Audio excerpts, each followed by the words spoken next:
ಜಿಲ್ಲೆಯಲ್ಲಿ ನಡೆದಂತ ಒಂದು ಪ್ರಕರಣದಲ್ಲಿ ದಲಿತ ಒಂದು ಹುಡುಗಿಯ ಅತ್ಯಾಚಾರ ಮಾಡಿದ ಮನುವಾದಿಗಳು ಅತ್ಯಾಚಾರ ಮಾಡಿ ಕೊಲೆ ಮಾಡಿದಂತ ಮನುವಾದಿಗಳಿಗೆ ಧಿಕ್ಕರಿಸಿ ಇವತ್ತು ದಲಿತ ಸಂಘಟನೆಗಳ ಮುಖಂಡತ್ವವನ್ನು ವಹಿಸಿರುವಂತಹ ಶ್ರೀ ಪರಮೇಶ್ ಕಾಳೆ ಅವರ ಜೊತೆಗೂಡಿ ಎಲ್ಲ ಯುವ ನಾಯಕರು ಯುವಕರು ಎಲ್ಲರೂ ಸೇರಿ ಇವತ್ತು ಪ್ರತಿಭಟನೆ ಮಾಡ್ತಾ ಇದ್ದೇವೆ.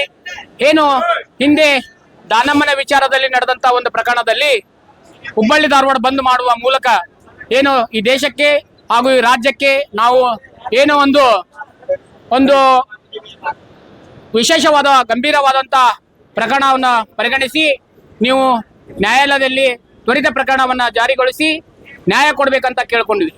ಏನೋ ಮನುವಾದಿಗಳು ಮೇಲೆ ಕುಂತಂತ ಏನು ನ್ಯಾಯಾಧೀಶರದಾರೋ ನ್ಯಾಯಾಧಿಕಾರಿಗಳದಾರೋ ಅವರೆಲ್ಲರೂ ಇವನ್ನ ದಲಿತರ ಮೇಲೆ ಆದಂತ ಅತ್ಯಾಚಾರಗಳ ಪ್ರಕರಣಗಳನ್ನ ಮುಚ್ಚುಹಾಕುವಂತ ಪ್ರಯತ್ನಗಳನ್ನ ಮಾಡ್ತಾ ಇದ್ದಾರೆ.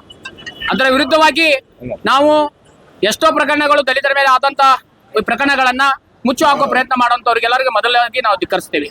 ಇನ್ನು ಮುಂದೆ ಬರುವಂತ ದಿನಗಳಲ್ಲಿ ಯುವಕರು ಯುವತಿಯರು ಹಾಗೂ ಮನೆಗಳಿಂದ ಏನು ಹೋರಾಟಗಳನ್ನ ಮಾಡ್ತಾರ ಅದು ದಲಿತರಾಗಿರ್ತಾರ. ದಲಿತರ ಹೋರಾಟಗಳನ್ನ ಹತ್ತುಕುವಂತ ಪ್ರಯತ್ನವನ್ನ ರಾಜ್ಯ ಸರ್ಕಾರ ಮತ್ತು ಕೇಂದ್ರ ಸರ್ಕಾರ ಮಾಡ್ತಾ ಇದೆ. ಅದಕ್ಕೋಸ್ಕರ ನೀವು ಬೇರೆ ಬೇರೆ ಪ್ರಕರಣಗಳನ್ನ ಏನೋ ಒಂದು ಗುಡಿಯ ಪ್ರಕರಣಗಳನ್ನ, ರಾಮ ಮಂದಿರ ಪ್ರಕರಣಗಳನ್ನ, ಈದ್ಗಾ ಮರ್ಗ ಪ್ರಕರಣನ, ಈಗ ಆಸಾರ ಹೊಂಡ ಪ್ರಕರಣಗಳನ್ನ ತಗೊಂಡಿರಲ್ಲ. ನಿಮ್ಮಂತ ರಾಜ್ಯ ನಾಯಕರಿಗೆ ನಾಚಿಕೆ ಆಗ್ಬೇಕು. ನೀವು ಮೊದಲು ಅತ್ಯಾಚಾರ ಆಗ್ತಾರಂತ ದಲಿತರ ಮಹಿಳೆಯರ ರಕ್ಷಣೆ ಮಾಡಬೇಕು, ದಲಿತ ಕೇರಿಗಳನ್ನ ರಕ್ಷಣೆ ಮಾಡಬೇಕು. ದಲಿತರಿಗಾದಂತ ಅನ್ಯಾಯದ ಬಗ್ಗೆ ನೀವು ಚರ್ಚೆ ಮಾಡೋದನ್ನ ಬಿಟ್ಟು ರಾಮ ಮಂದಿರ, ಈದ್ಗಾ ಮೈದಾನ, ಆ ಹುಂಡಿ ಈ ಹುಂಡಿ ಅಂತೇಳಿ ನೀವು ಏನು ಈ ರಾಜ್ಯದಲ್ಲಿ ಬಿತ್ತಿಸ್ತಾ ಇದ್ದೀರಿ. ಮೊದಲು ದಲಿತರಿಗೆ ರಕ್ಷಣೆ ಕೊಡುವಂತ ಕೆಲಸವನ್ನ ಮಾಡ್ರಿ. ಇಲ್ಲದ ಮುಂಬರುವ ದಿನಗಳಲ್ಲಿ ನಿಮ್ಮೆಲ್ಲರಿಗೆ ತಕ್ಕ ಪಾಠವನ್ನ ಕಲಿಸ್ತೀವಿ ಅನ್ನೋ ಒಂದು ಎಚ್ಚರಿಕೆಯನ್ನ ಈ ಪ್ರತಿಭಟನೆ ಮೂಲಕ ತಮಗೆ ಕೊಡ್ತಾ ಇದ್ದೇವೆ. ನಾವು ಕೂಡ ಇನಾಮ್ ಯುರಾಪುರದ ಘಟನೆಯನ್ನು ಮೊಟ್ಟ ಮೊದಲಿಗೆ ಖಂಡನೆ ಮಾಡಿದವರು ಅಂದ್ರೆ ನಾವೇ. ಅದಕ್ಕೋಸ್ಕರ ಮೋದಿಜಿ ಅವರು ಬೇಟಿ ಬಚಾವೋ ಬೇಟಿ ಪಡಾವೋ ಅಂತ ಹೇಳ್ತಾರೆ ಮಾತಿನಲ್ಲಿ ಮಾತ್ರ, ಆದ್ರೆ ಕಥೆಯಲ್ಲಿ ಯಾವುದೇ ಒಂದು ದೇಶಾದ್ಯಂತ ಎಷ್ಟೊಂದು ದಲಿತ ಮಕ್ಕಳ ಮೇಲೆ, ದಲಿತ ಯುವತಿಯರ ಮೇಲೆ, ದಲಿತರ ಮೇಲೆ ಎಷ್ಟೊಂದು ಗಂಭೀರವಾದಂತಹ ಹಲ್ಲೆ, ದೌರ್ಜನ್ಯ, ಕೊಲೆಯಂತಹ ಪ್ರಯತ್ನಗಳು ನಡೀತಾ ಇದ್ದಾವೆ.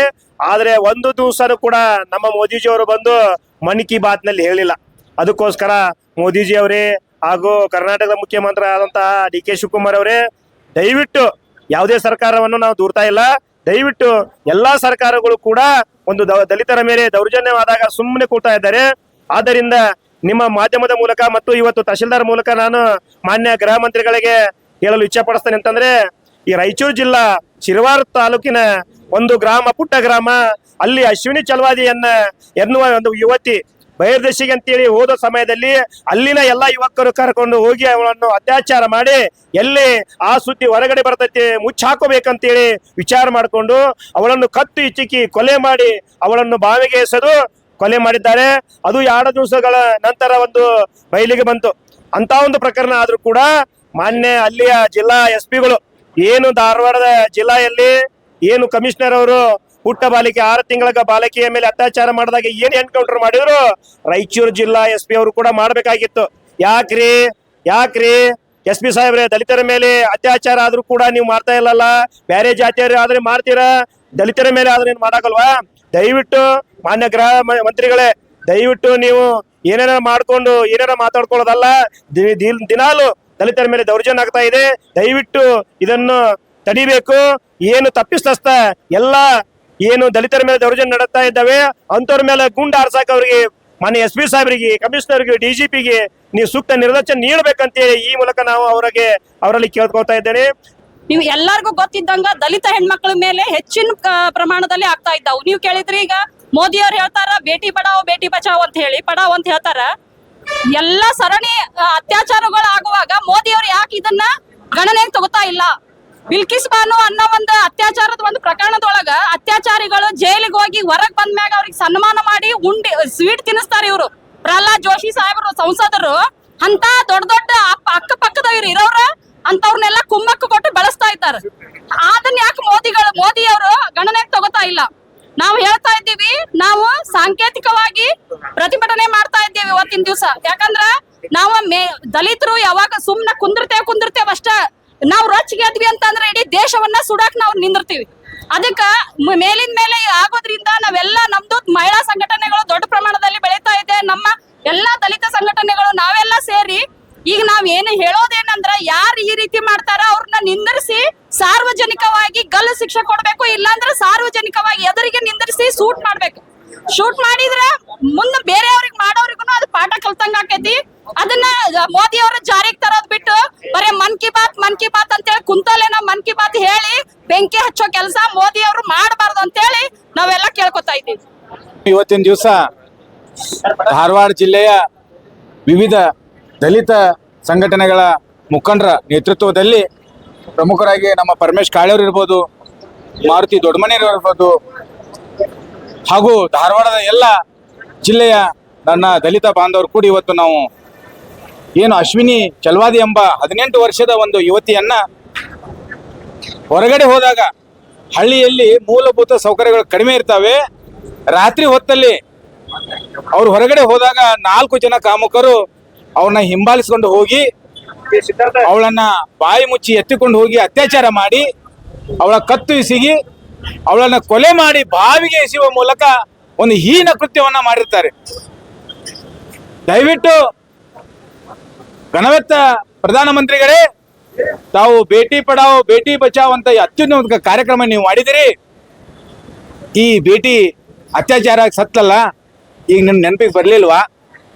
ಪತ್ರಿಕೆಯಲ್ಲಿ ಓದ್ಲಿಲ್ವಾ? ಅಥವಾ ಆಕಿ ಹಿಂದೂ ಅಲ್ವಾ? ಹಿಂದೂ ಸಂಘಟನೆಗಳು ಎಲ್ಲಿದ್ರಿ? ಸತ್ತಿರೇನೋ ನೀವು ಎಲ್ಲರೂ? ಬರ್ರಿ ಬೀದಿಗೆ. ನಾನು ಪ್ರಮೋದ್ ಮುಕ್ತಾಲಿಕ್ ಅವ್ರಿಗೆ ಹೇಳ್ತಾ ಇದ್ದೇನೆ, ಬಾಳ ಚಿರಾಡ್ ಮಾತಾಡ್ತೀರಿ ರೀ ಸ್ವಾಮಿ. ಒಂದು ಹಿಂದೂ ಹೆಣ್ಮಗಳ್ರಿ ಆಕಿ. ನೀವು ದಲಿತರನ್ನ ಬಿಟ್ಟು ಹಿಂದೂ ರಾಷ್ಟ್ರ ನಿರ್ಮಾಣ ಮಾಡಕ್ ಆಗತ್ತ ನಿಮ್ ಕೈಲಿ? ಬಹಳ ದೊಡ್ಡ ಹಿಂದೂ ರಾಷ್ಟ್ರ ನಿರ್ಮಾಣ ಮಾಡ್ತೀವಿ ಅಂತ ಹೇಳ್ತೀರಿ. ಬರ್ರಿ, ಎಲ್ಲದಿರಿ RSS ನವ್ರಿ? ಎಲ್ಲದಿರಿ ಹಿಂದೂ ಜಾಗರಣ ವೇದಿಕೆ ಅವ್ರಿ? ಆಕಿ ಸತ್ತಕ್ಕೆ ಹಿಂದೂ ಅಲ್ವಾ? ನಿಮ್ ಮಗಳಲ್ವಾ?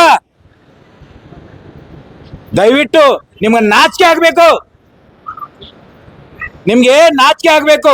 ಒಂದು 18 ವರ್ಷದ ಒಂದು ಮಗುವನ್ನ ಹೊರಗಡೆ ಹೋದಾಗ ಹೊತ್ಕೊಂಡು ಹೋಗಿ ಒಂದು ಅತ್ಯಾಚಾರ ಮಾಡಿ ಕೊಲೆ ಮಾಡ್ತಾರೆ. ಯಾರು ಮಾತಾಡಲ್ಲ, ಬೀದಿಗೆ ಬರಲ್ಲಲ್ರಿ. ಅದೇ ಕೆರೆ, ಅದೇ ಹೊಂಡ, ಅದೇ ರಾಮ ಮಂದಿರ ರೇ. ರಾಮ ಮಂದಿರ ನಮ್ದು ರೀ, ಅದು ನಮ್ದಲ್ಲ, ನಿಮ್ಮ ಅಪ್ಪನ ಜಾಗಿರಲ್ಲ. ನಾವು ಹಿಂದೂನೇ. ಬೆಂಕಿ ಹಚ್ಚೋ ಕೆಲಸ ಬಿಡ್ರಿ. ಇಲ್ಲಿ ಅತ್ಯಾಚಾರ ಆಗಿದೆ, ಒಂದು ಹೆಣ್ಮಗು ಕೊಲೆ ಆಗಿದೆ. ನೀವು ಆ ಕೆರೆಗೆ ಹೋಗ್ರಿ, ಆ ದಲಿತ ಕೆರೆಗೆ ಹೋಗ್ರಿ, ಆ ಮನೆಯವ್ರ ಸ್ವಂತನೇ ಹೇಳ್ರಿ. ದಲಿತರ ಹೆಣ್ಮಗಳಿಗೆ ಆದ್ರೆ ದಲಿತ ಸಂಘಟನೆಗಳು ಅಷ್ಟೇ ಬರಬೇಕು, ಬೇರೆದವ್ರಿಗೆ ಯಾರಿಗೂ ಸಂಬಂಧ ಇಲ್ಲ.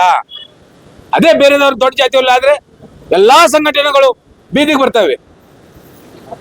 ದಯವಿಟ್ಟು ಕೇಂದ್ರದ ಗೃಹ ಮಂತ್ರಿಗಳಾದ ಅಮಿತ್ ಶಾ ಅವರೇ, ನಮ್ಮವರೇ ಆದಂತ ದಲಿತರಾದಂತ ಕರ್ನಾಟಕದ ಗೃಹ ಮಂತ್ರಿಗಳಾದಂತ ಪ್ರಿಯಾಂಕ್ ಖರ್ಗೆಜಿ ಅವರೇ, ತಾವೇನಾದ್ರೂ ಸಮಾಜದ ಉಪಕಾರವನ್ನು ತೀರಿಸಬೇಕಂತ ಇದ್ರೆ ನೀವಿಂದ ಈಗಲೇ ಆ ಹಳ್ಳಿಗೆ ಭೇಟಿ ಕೊಡಬೇಕು. ಸಂಪೂರ್ಣವಾಗಿ ಅವ್ರನ್ನ ಗಲ್ಲಿಗೆ ಏರಿಸುವವರೆಗೂ ಉಚಿತವಾದ ಕಾನೂನಿನ ರಕ್ಷಣೆಯನ್ನ ನೀಡಬೇಕು. ಮತ್ತೆ ಆ ಊರಿಗೆ ಎಲ್ಲ ಉಳ್ಕಿದಂತ ಇದ್ದಂತ ಎಲ್ಲ ದಲಿತ ಒಂದು ಕುಟುಂಬಗಳಿಗೆ ನೀವು ಧೈರ್ಯ ತುಂಬುವಂತ ಕೆಲಸ ಮಾಡ್ಬೇಕಂತ ಹೇಳಿ ತಮ್ಮ ಮೂಲಕ ನಾನು ಈ ಎಚ್ಚರಿಕೆಯನ್ನು ಕೊಡ್ತಾ ಇದ್ದೇವೆ. ಇದ್ಯಾವುದು ಆಗದೆ ಹೋದ್ರೆ ದಾನಮ್ಮ ಹತ್ಯೆ ಪ್ರಕರಣದಲ್ಲಿ ನಾವ್ ಹೇಗೆ ಹುಬ್ಬಳ್ಳಿ ಧಾರವಾಡ ಬಂದ್ ಮಾಡಿದೀವೋ ಅದೇ ತರ ಬೆಳಗ್ಗೆ 6 ಗಂಟೆಯಿಂದ ಸಾಯಂಕಾಲ 6 ಗಂಟೆವರೆಗೂ ನಾವು ಬಂದನ್ನ ಕರೆ ನೀಡ್ತೀವಿ ಅಂತ ಹೇಳಿ ಎಚ್ಚರಿಕೆಯನ್ನ ನೀಡ್ತಾ ಇದ್ದೇವೆ. ಕ್ಷಣ ಕ್ಷಣದ ಮಾಹಿತಿಗಾಗಿ ನೋಡ್ತಾ ಇರಿ ನೇಷನ್ ನ್ಯೂಸ್. ಕಾಮೆಂಟ್ ಮಾಡಿ, ಲೈಕ್ ಮತ್ತು ಶೇರ್ ಮಾಡಿ.